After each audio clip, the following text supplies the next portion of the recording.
What's up, guys? Welcome back to another video, part number 3 of the M52 swap into the 318 Ti. So as you guys can see, the engine is installed. If you guys did watch the last video, but if you guys didn't, check it out. Yeah, basically installed the M52 and just went over a couple things. So just check out my past 2 videos on this. There's a little bit more information on there, but today I'm gonna continue on with the rest of it. Just pretty much finalizing it. I hope by the end of this video there will be a first start, which you guys will probably already determine by the title of this video. So yeah, the 328s have the fuel pressure regulator alongside of the chassis on the bottom where the fuel lines run. So yeah, we just got to move this over. But I do have a new fuel filter, so I'm going to go ahead and slap that on, and then I'll get underneath the car and we'll figure the rest of this out.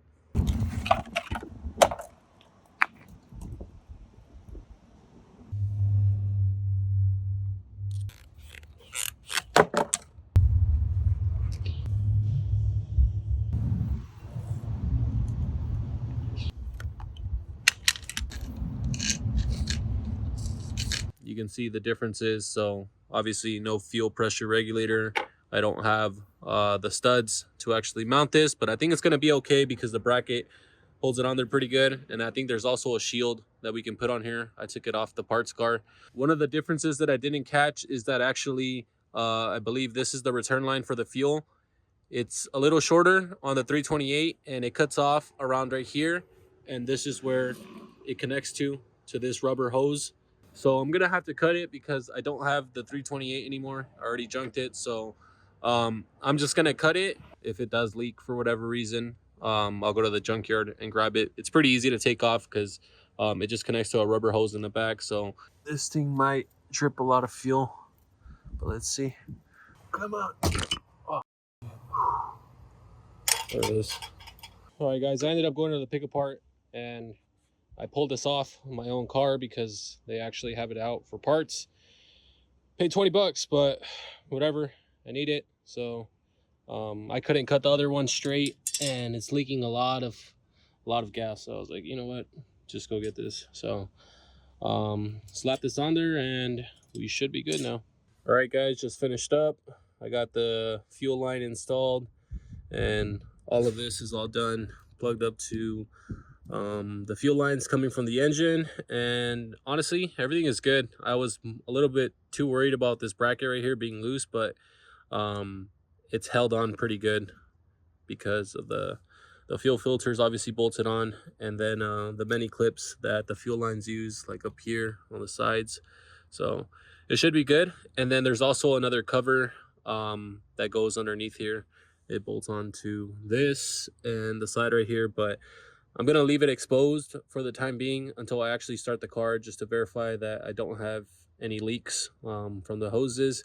So yeah, everything's all done. Connectors are all ran. Got the connectors going over to that bracket over there for the cats. Fuel pressure wiring is connected as well. And that's it. All right, so now moving on to the drive shafts. On the left, I have the complete drive shaft from the 328 with the M52, and to the right is the drive shaft off the 318 Ti, which is M44. Just by doing research online, you gotta mate the front section from the 328 to the rear section of the 318 Ti. I think it might vary from what transmission you're using. I'm using a ZF that came off the 328. So I have a brand new center support bearing. So I'm going to go ahead and install this while I have the drive shaft out of the car.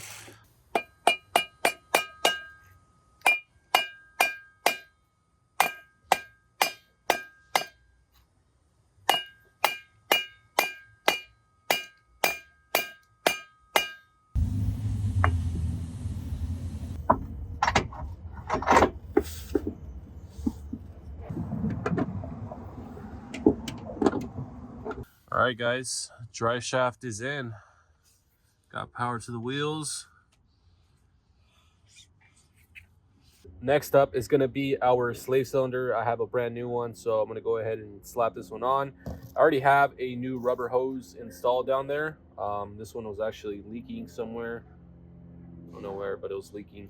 I just got to get this hard line over, so let's go ahead and transfer this over.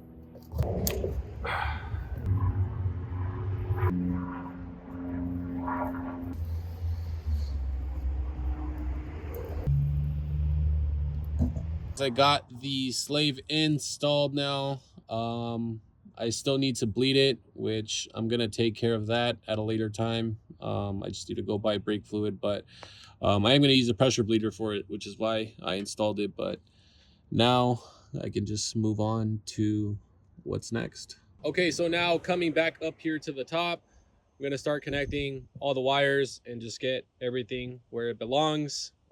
Still got to get the throttle body back on, connect some hoses, and just finish up as much as I can and just get it ready for that first attempt for the first start.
So inside the car, there's a couple things that I gotta do.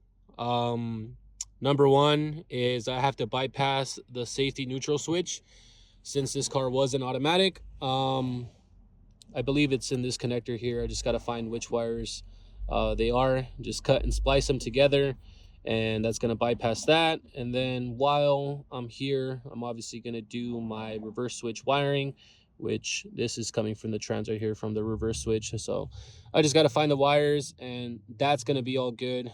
Also have to do the EWS. So just to make mine a lot easier, this is not a permanent solution, but since I did have a donor car, I pulled off all the EWS stuff. So I pulled off the module, and I pulled off whatever you want to call this, the smaller EWS module. As you can see, EWS. And then this goes over to the ignition switch and just works with the keys. So I'm just going to swap all of this stuff over, and then I can probably just have this somewhere underneath the dash taped with the key from the E36 convertible donor car, and I should be able to start my car. Since the DME, the EWS is all going to match, I should be able to start it. So that's the plan that I have for this, just to get the car started. Obviously, this is not going to be a permanent solution. Ideally, I do want to send out my DME to see if I can get it just reflashed to the VIN of this car, and just get it working like that, or just delete it. We'll see what I do later on in the future, but just to start it, this is the plan. So the EWS module, this big white one here, is located behind the glove box, so you do have to take it off, and this panel down here. This one in this car is black for some reason. However, I'm still just gonna swap it out. So it'll be in that slot right there, and you just pull on the tab down here, and you should be able to take it out. So I'm gonna throw in the white one, and then we'll do the other one. All right, this one's in. Now let's do the other one.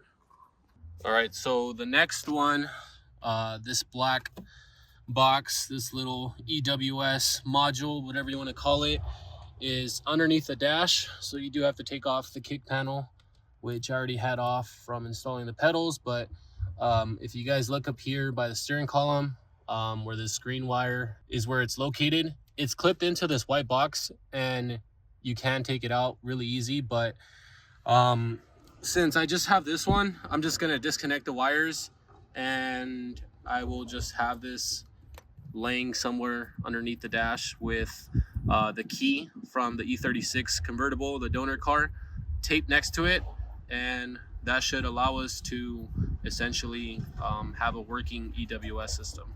So there it is, connected. And as long as we have the key from the donor car matching the EWS modules and the DME, theoretically the car should start. So I'll just leave that there to the side. All right, so back over here to the safety neutral switch. Gonna bypass it. So the wires that you want to bypass or you want to cut is gonna be this green one right here. This first one, it looks like it's a solid green one, and the other one is a brown one with a small black line on it. It's this third one right here. So as you can see, I'm using a piece of wire to jump the pins before I do cut it, just to verify that this is in fact the safety neutral switch. And for the reverse light wiring, it should be the same as this. So this cable here runs down to the transmission. I cut this off a manual E36, so it's a green with white wire on it, and then the other one is a blue with a yellow line, and it's the same thing on the connector. So to get your reverse light wiring to work, you cut off the blue wire with the yellow line, and then also the green wire with the white line, and then you connect it to this, solder it, twist it together, black tape, whatever you want to do, and it should work. So for right now, I just want to bypass the safety neutral switch to see if we can get a first start.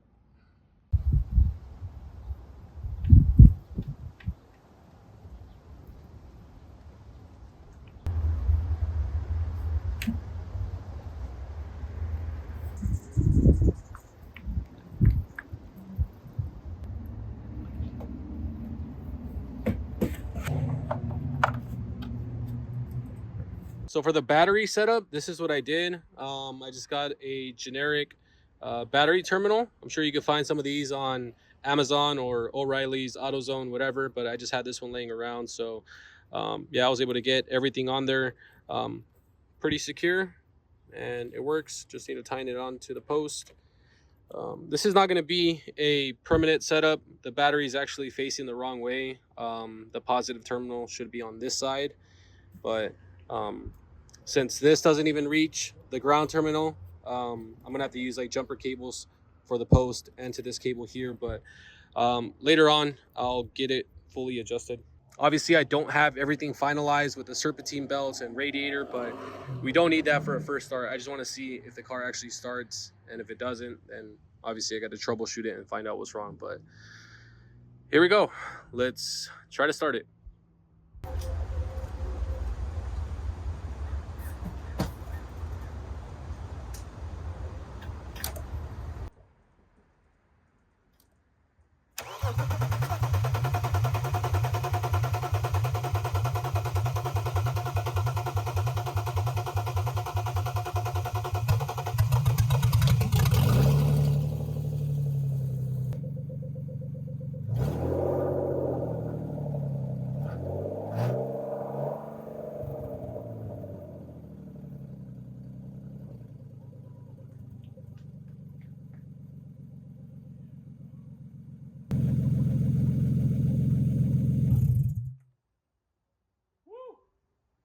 Guys, this is crazy. I can't believe it started first try. Yeah, this is just, I can't believe it's done. It's almost there. There's obviously a lot of things that I got to do. I got to button up a lot of things in the interior, got to get the radiator in and just finish up the rest of it. But at least the car freaking starts. I was a little worried when I came over here initially to try to start it. I turned over the key and nothing was going. And I did have the key like on the side. I just had it on the side of this ring. And I guess that's not enough. The key literally has to be inside right here. So as soon as I put the key inside, that's when the car began to actually crank. So this thing has to be in there like that. So that's the only way that it'll work. But guys, I'm so excited. It's alive. Manual swap and everything, and first try. I can't believe it. That's crazy. So there it is. I knew it. By the end of this video, we would at least have a first start, and I'm just so happy that it's almost there. But that's gonna wrap it up for this video, guys. There's a lot more work that needs to be done, and hopefully in the next video I'll have a first drive on it. A lot of hard work went to all of this, and I can't believe that in 3 videos we got it almost complete. So just stay tuned with the channel, guys. Like I said, in the next video, hopefully we'll have a first drive and see what other issues there is, or if there's any for that matter. But yeah, guys, thank you guys so much for watching. Like, comment down below, and subscribe to the channel if you guys are new. And I'll see you guys in the next video. Peace out.